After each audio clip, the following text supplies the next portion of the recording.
Hello বন্ধুরা, অনেক দিন পর একটা ব্লগ নিয়ে এসেছি। তো ব্লগটা তোমরা দেখো, খুব ভালো লাগবে। প্রতি বছর চৈত্র মাসের শেষ মঙ্গলবার গঙ্গাধরপুরে বারোয়ারি রক্ষাকালী পুজো হয়। এবছরও তার ব্যতিক্রম হয়নি। তো আমি কাজে গিয়েছিলাম, কাজ থেকে এসে মন্দিরে গিয়েছিলাম ঠাকুর দেখতে।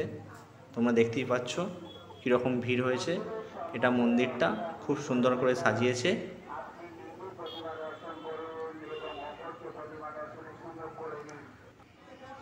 আর এটা আমাদের রক্ষাকালী মাকে খুব সুন্দর লাগছে, সাজিয়েছে।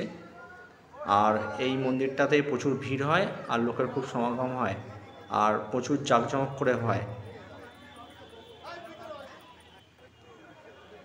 এদিকে তো ভিড়ে ভিড়, আমি তো পাশই দিতে পারছি না, এত মানুষের ভিড়।